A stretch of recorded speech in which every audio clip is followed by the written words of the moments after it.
तो 10th class UP board में इस बार आपके जो 20 क्वेश्चन ओएमआर मार्कशीट के अनुसार आपको दिए जाएंगे। तो उसमें जो आपके ओएमआर मार्कशीट जैसे कि आप देख रहे हो इसके अनुसार आपको दी जाएगी।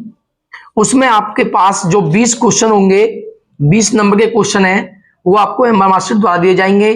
तो वो आपको किस प्रकार फिल करनी है और किस प्रकार आपको उसमें जो है अपने नाम, अनुक्रमांक ये सब लिखने होंगे, वो मैं आपको बताऊंगा। आप देख रहे हो सबसे पहले जो ओएमआर मार्कशीट है, जो ओएमआर आपकी कॉपी है, उसमें सबसे पहले यहां पे लिखा हुआ है आपका जिला कोड या नाम, जिले का नाम या उसका कोड। मान लेते हैं आपका गौतम बुद्ध नगर है तो गौतम बुद्ध का जिला कोड आपको लिखना है। तो आपको इस प्रकार यहां पर आपको जिला कोड लिखना है। सबसे पहले तो आपको इसमें केवल ब्लू और ब्लैक पेन ही यूज करना है, उसके बाद आपको कोई भी पेन इसमें यूज करना नहीं है। तो जो ओएमआर है इसमें आपको विशेष ध्यान रखना है, जो आपको ये ब्रैकेट दिए हुए हैं, गोले दिए हुए हैं, ये आपको सही तरीके से बनने हैं।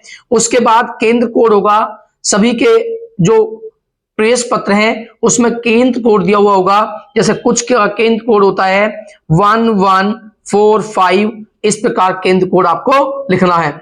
उसके बाद अनुक्रमांक, जो आपके प्रेस पत्र है उसमें अनुक्रमांक दिया होगा। जैसे कि कोई भी अनुक्रमांक आपके पास है, आप देख रहे हो एक पेपर है आपके पास, उस अनुक्रमांक को आपको लिखना है। जो भी आपका अनुक्रमांक है जिसका, जैसे कि 1220408984, इस प्रकार आपको अनुक्रमांक लिखना है। रेड पेन का प्रयोग आपको नहीं करना है, केवल ब्लू और आपको ब्लैक पेन का ही यूज करना है।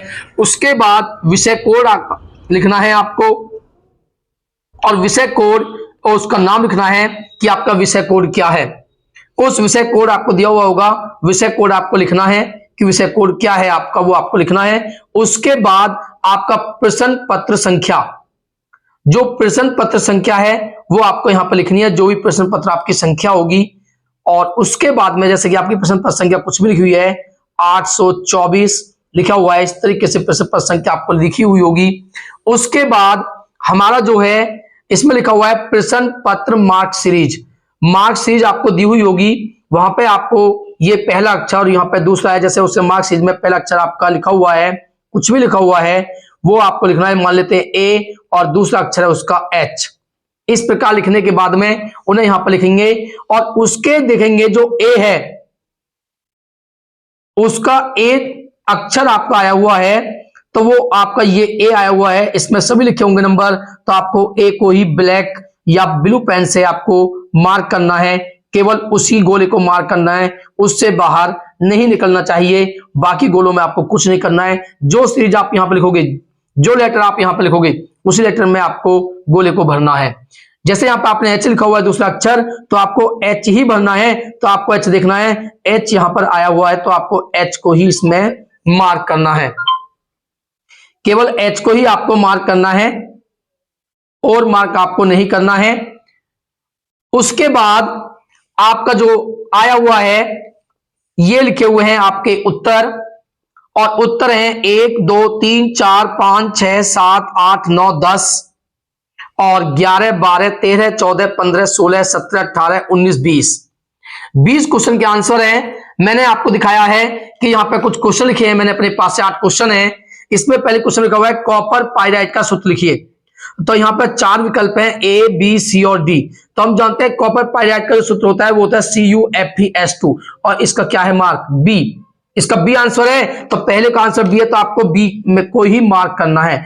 पहले का आंसर बी है तो आपको बी को ही मार्क करना है यहां पर,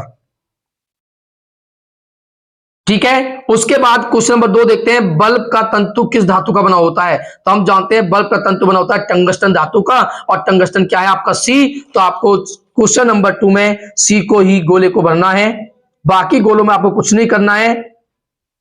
बाकी गोलों में अगर आप डबल कर दोगे तो आपका जो क्वेश्चन गलत हो जाएगा, केवल उसी को भरना है, और उसको भरने के बाद आप दूसरे गोले को नहीं भरोगे।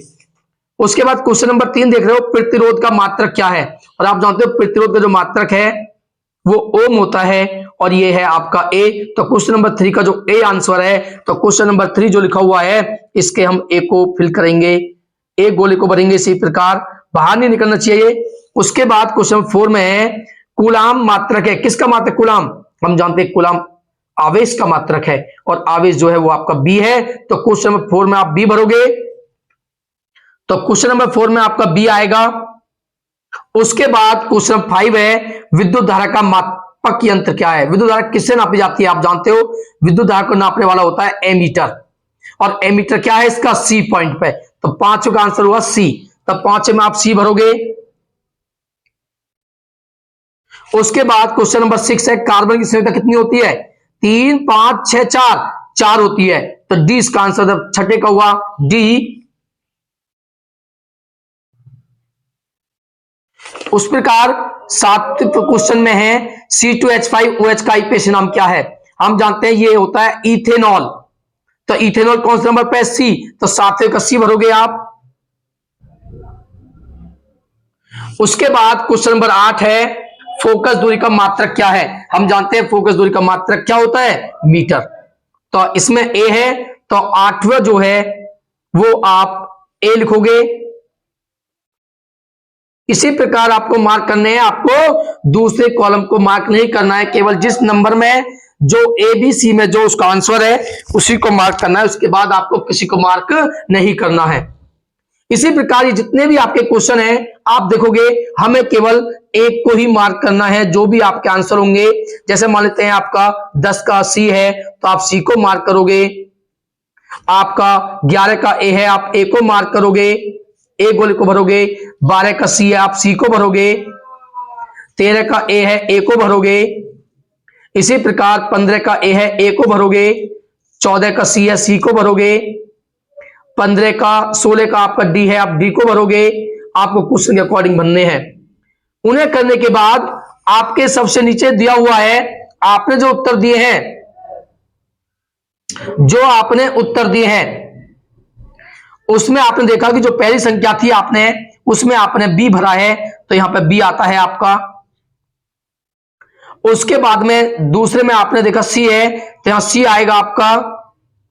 तीसरे में आपका ए है, तो यहां पर आपका ए आता है। और 4 में आपका बी है, यहां पे बी आएगा आपका। 5 में आपका सी है, यहां पे सी आएगा। इसी प्रकार ये भरे जाते हैं। इसमें केवल ब्लू और ब्लैक पेन का ही आपको यूज करना है। उसके बाद ये भरने के बाद जो आप करोगे, उसके बाद आपके यहाँ परीक्षार्थी के हस्ताक्षर होंगे, जो विद्यार्थी वहां पर अपने साइन करेंगे। यहाँ पर आपको कुछ नहीं करना है, क्योंकि जो आपकी कक्षा में होते हैं टीचर आते हैं, निरीक्षक, वही यहाँ पे आपके साइन करते हैं। यहाँ पर केंद्र व्यवस्थापक की मोहर लगी आएगी आपकी ओएमआर शीट पर। उसके बाद में यहाँ पर आपका हाई स्कूल जिला कोड, नाम, केंद्र कोड, अनुक्रमांक, विषय कोड, प्रश्न पत्र संख्या वही लिखी है जो आपने ऊपर लिखी है। तो इसमें गलती नहीं करनी है, आपको विशेष ध्यान देना है, क्योंकि ये 20 नंबर आपके लिए बहुत इंपॉर्टेंट है, आपको तैयार करने हैं। और वीडियो को ज्यादा लाइक करें और सब्सक्राइब करें।